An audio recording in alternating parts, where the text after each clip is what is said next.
किसान संगठनों और सरकार के बीच बातचीत आखिरकार 11वें दौर के बाद अटक गई है। सरकार ने साफ कर दिया है कि वो अपनी ओर से जो अधिकतम प्रस्ताव दे चुके हैं और अब फैसला किसानों को करना है। किसानों का कहना है कि कैसे भरोसा करें कि 1.5 साल बाद सरकार सुन लेगी। बैठक के बाद कृषि मंत्री नरेंद्र तोमर ने कहा है कि कुछ लोग किसानों के हित की कीमत पर आंदोलन जारी रखना चाहते हैं।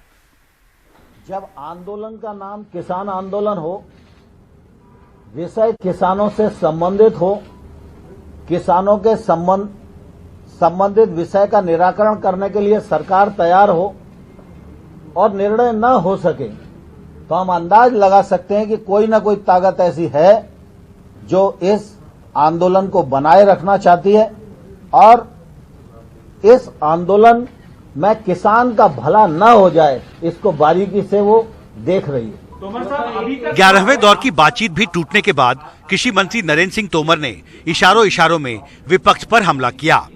कहा कि सरकार किसानों के लिए बेहतरीन प्रस्ताव लेकर आई है, अब वो विचार करके बताएं। बेहतर विकल्प हो सकता था, वो किसान यूनियन को दे दिया गया है। मुझे आशा है किसान यूनियन उस पर सकारात्मक विचार करेगी। हमने उन्हें कहा कि आज वार्ता को पूरा करते हैं, आप लोग अगर निर्णय पर पहुंच सकते हैं तो कल आप अपना मत बताइए। निर्णय घोषित करने के लिए आपकी सूचना पर हम कहीं भी इकट्ठा हो सकते हैं। जानकारी के मुताबिक शुक्रवार की बैठक शुरू से पटरी से उतरती रही। सरकार नाराज दिखी कि किसान संगठनों ने प्रस्ताव नामंजूर करने की जानकारी पहले मीडिया को दी। किसान संगठन निराश दिखे कि सरकार बातचीत नाकाम होने का ठीकरा उन पर फोड़ रही है। सारा दिन सिर्फ 20 मिनट बात हुई है, सुबह 8-10 मिनट बात हुई है, उसके बाद 4-5 घंटे की वो आए नहीं, उठकर चले गए। अब जब दोबारा आए तो फिर 5-7 मिनट बात हुई, जिसमें उन्होंने कहा कि अगर आपको हमारी प्रपोजल मंजूर है। इसके अलावा उन्होंने ये कहा कि हम एक कमेटी बना देते हैं एमएसपी के ऊपर भी। लॉज के ऊपर एक अलग कमेटी होगी, एमएसपी के बारे में एक अलग कमेटी होगी। दोनों कमेटीज अपनी रिपोर्ट देंगी, लेकिन हमें वो बात मंजूर नहीं है। आज तक जितने कमेटी कमीशन बने हैं, सरकार ने उनको लागू नहीं किया। स्वामीनाथन कमीशन भी सरकार का ही बनाया हुआ था, लेकिन उसकी रिकमेंडेशन अब तक नहीं मानेगी। तो हम कैसे मान लें कि जो कमेटी बनेगी? आज इतना आंदोलन है, सरकार तो आज हमारी बात मानने को तैयार नहीं, तो आंदोलन समाप्त हो जाएगा। साल के बाद वो कमेटी की बात नहीं मानेगी तो कमेटी क्या कर लेगी?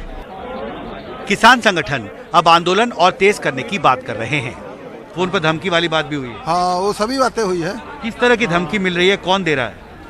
वो डॉक्टर दर्शनबाग को देखो, कम धमकी तो कौन दे रहा है। अब हमें इस बात पर विचार किए बिना जाने बिना नहीं कुछ कह सकते। लेकिन शिकायत की गई है। शिकायत की गई है। शिकायत की गई है। तो अब आगे क्या होगा? Tractor rally? हम आगे ट्रैक्टर रैली के लिए, आंदोलन को आगे बढ़ाने के लिए हम रणनीति बनाएंगे और जो 26 तारीख का प्रोग्राम है उसके आगे क्या प्रोग्राम के लिए ये सभी रणनीति बनाएंगे।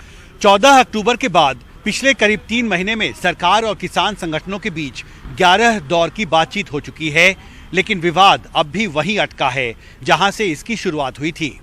अब दोनों पक्षों को नए विकल्प तलाशने होंगे। किसान संगठनों को यह तय करना होगा कि वो किस हद तक सरकार पर आगे दबाव बढ़ा सकते हैं और सरकार को ये गतिरोध खत्म करने के लिए एक नई रणनीति बनानी होगी। विज्ञान भवन से एन रवि के साथ हिमांशु शेखर, एनडीटीवी इंडिया।